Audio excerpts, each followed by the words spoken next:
Hi everyone, my name is Hannah and I'm here to talk to you today about making graphs for your edTPA. So we are specifically looking at Task 3, your assessment commentary. I have pulled up here the Elementary Literacy Task 3, so if you are elementary math or MAT, yours may look a little bit different, but I just wanted to show you an example of one so you know what it looks like and then where your graphs are going to fit into your Task 3. So we are looking at Task 3, number 1, and we're specifically looking at Part B right here. And Part B says, provide a graphic, table or chart or narrative that summarizes student learning for your whole class. Be sure to summarize student learning for all evaluation criteria submitted in Assessment Task 3, Part D.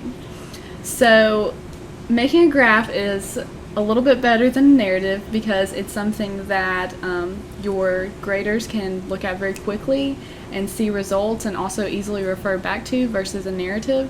So I believe Ms. Yates highly encourages you to make a graphic table or chart for your Part B. So today I'm going to show you how to make a few different types of graphs. So hopefully I'll save Ms. Yates a little bit of trouble. And also give you a few different options for what kind of graph you want to choose to represent your data in Part B. So, just to show you, so these were my example, well these were the actual ones that I made for my edTPA. So I chose to use pie graphs for all three of mine, and they related to each of my objectives, my central literacy strategy, and my related skills. So you can choose one, but I'm going to show you three different types today, so hopefully you have some options. And this is what it looked like whenever I put it on Google Sheets. This was my data. I don't have my student names, but I had 18 students, and then based on where they met my objectives, either below, approaching, meets, or exceeds, I gave them a little 1. Then I added all of those up, and then I used those totals to make my pie graphs. You can see I got a couple different ones.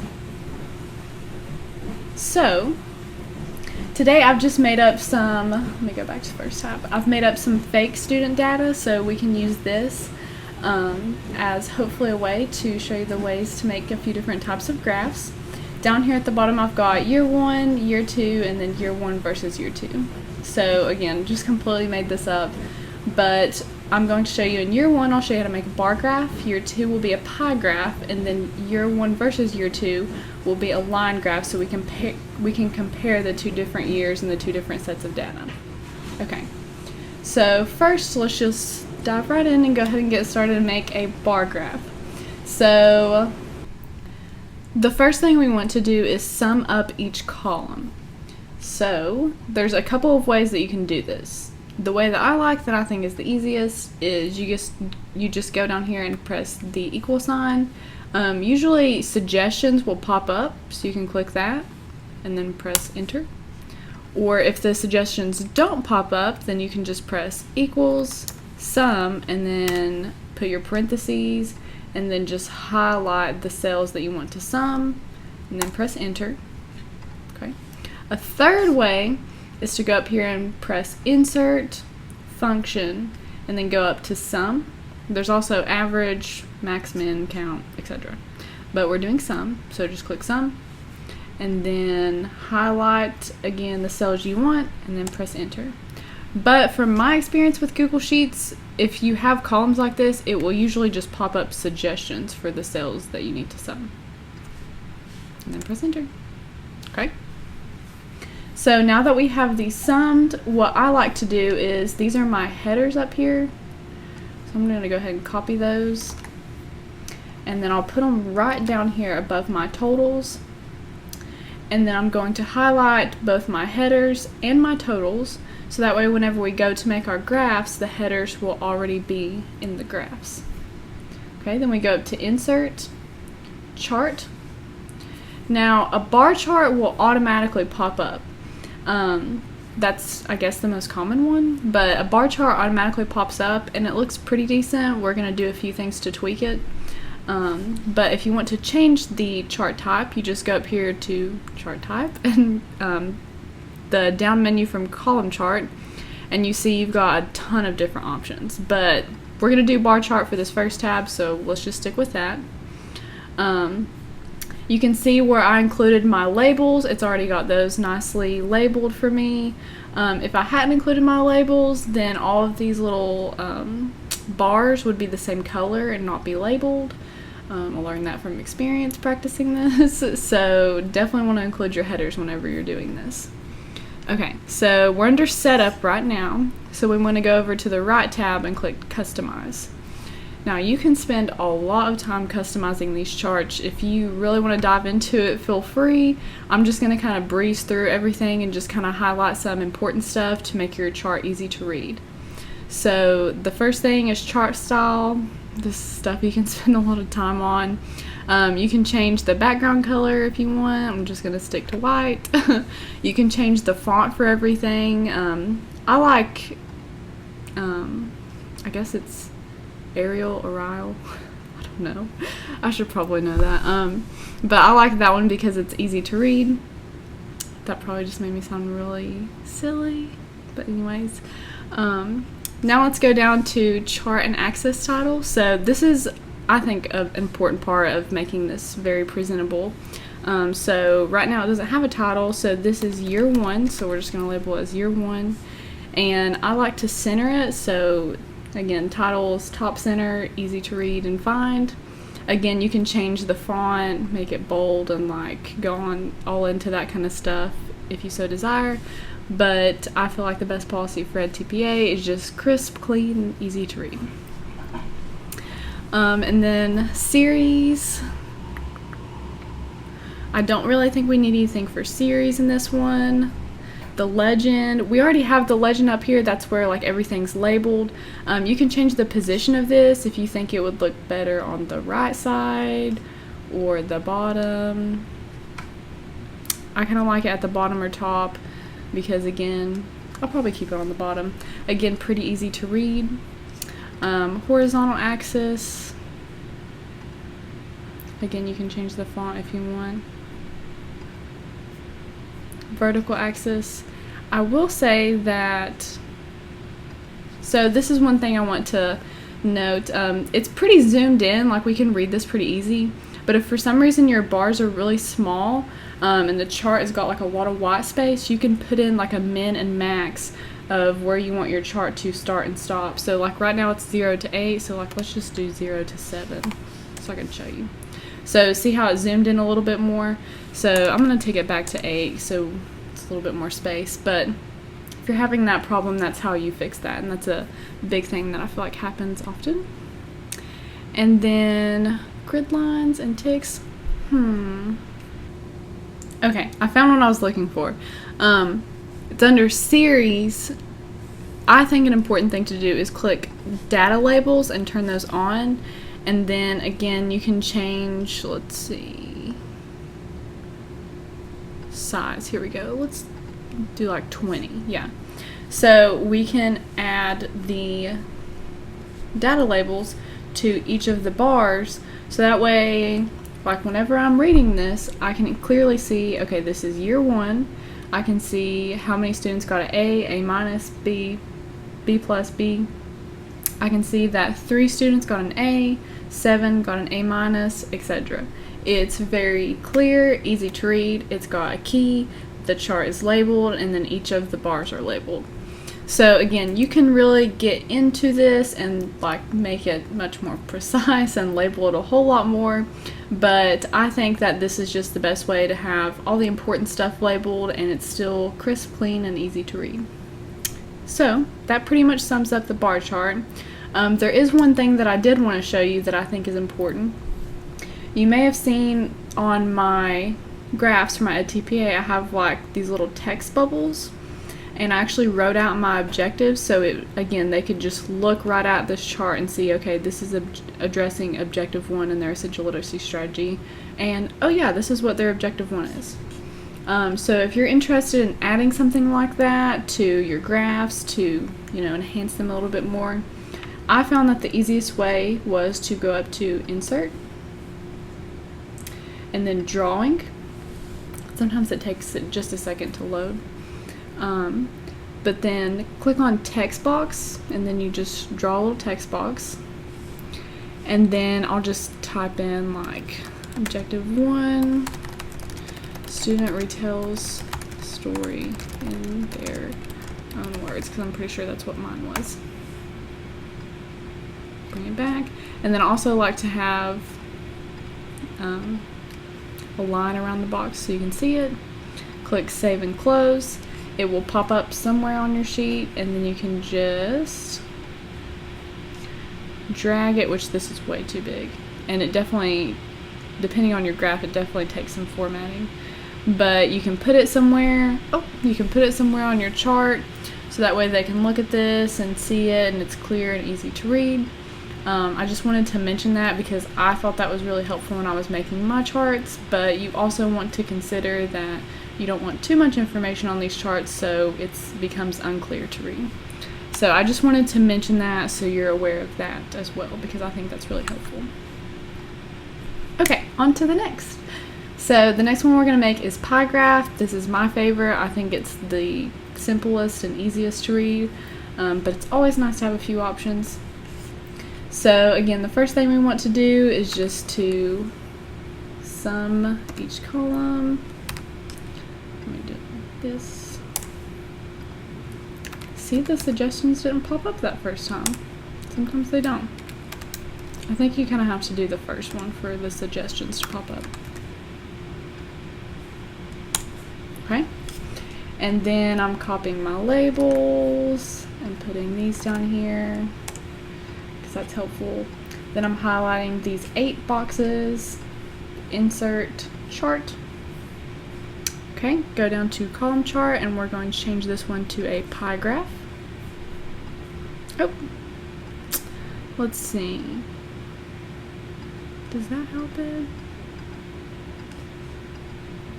Oh, okay, there we go.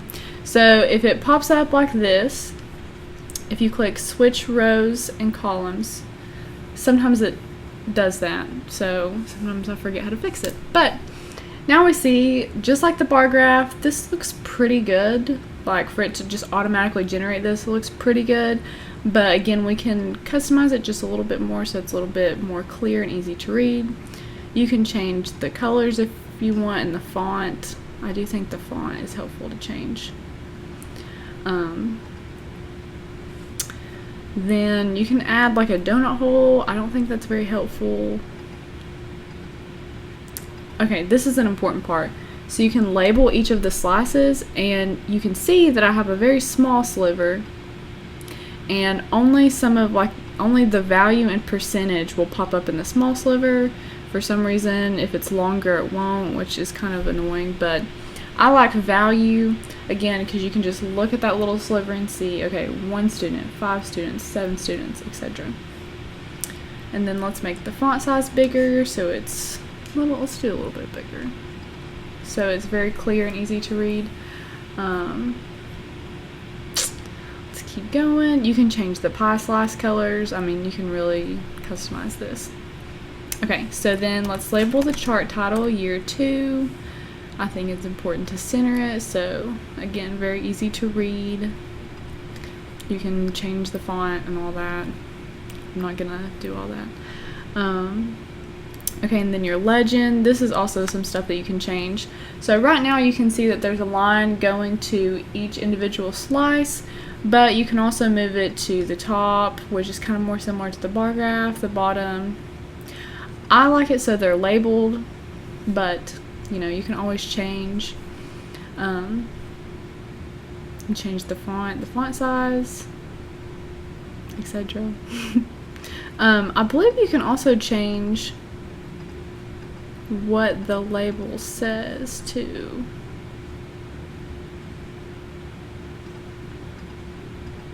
Maybe if I just click on it.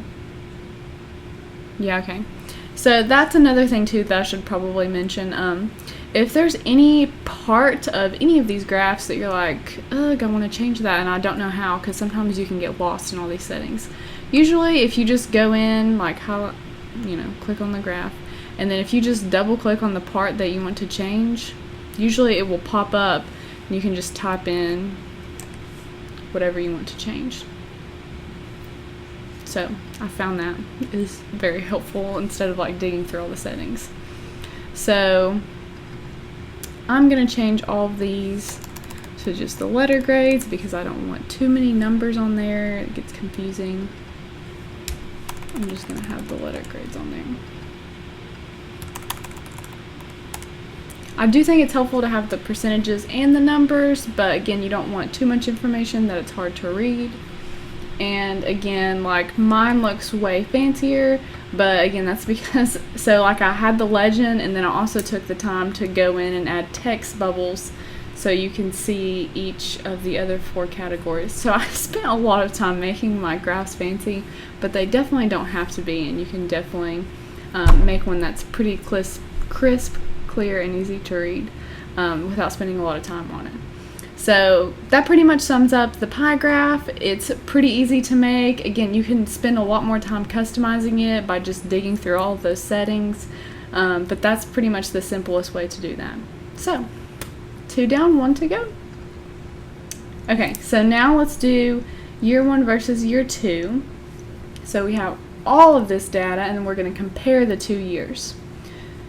So I thought this might be helpful if you're comparing to objectives or something like that. But another feature I want to show you if you're not familiar with Excel, Google Sheets, etc. is another different function feature. But let's go to Insert, Function, and let's do Average this time because we want to figure out what the average grade was for this class for this year. So go to Average, highlight it all, press Enter. So the class average for the final grade was a 90.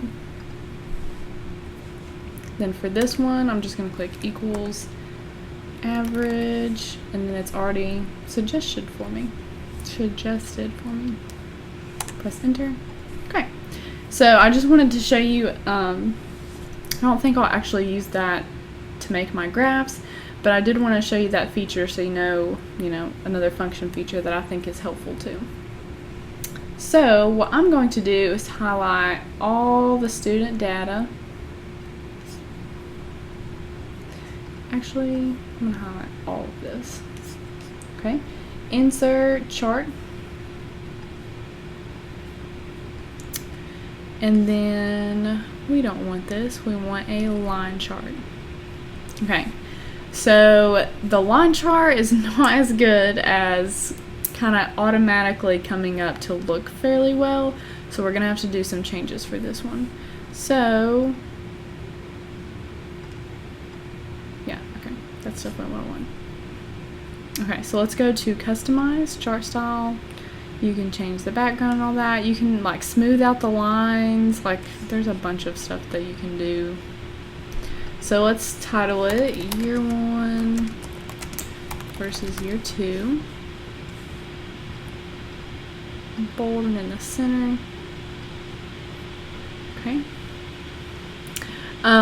For the series, this kind of affects the line. So if you want like little points, like or little dots on each of your students, I think that's a little bit helpful. So put that in there. You can change the line thickness. I think 2 is probably fine. One thing I do really like about this line graph is you can have a trend line. I know it's hard to read right now, so let me fix that first. Yeah, okay. So if you go to, I had to think about it. If you go to vertical axis, so you can see it's like really spaced out, and I kind of mentioned this earlier, but we have like 0 to 100. Well, we can clearly see by looking at this that no student made below 75. So we need to make the minimum 75, and then let's make the max 100. So zoomed it in a little bit more, but we can still see that no student made below an 80. So let's go ahead and change it to 80 so we can zoom it in a lot. Yeah, so this is a lot easier to read, and then you can see our trend lines that we just put in there. You can clearly see that there was an improvement from year 1 versus year 2 overall.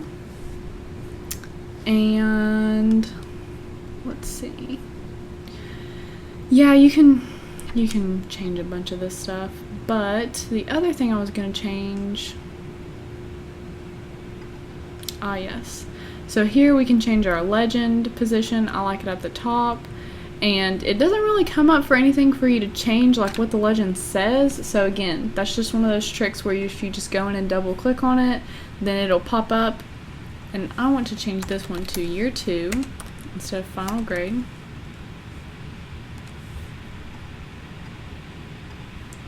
And let's do a little bit bigger. Okay.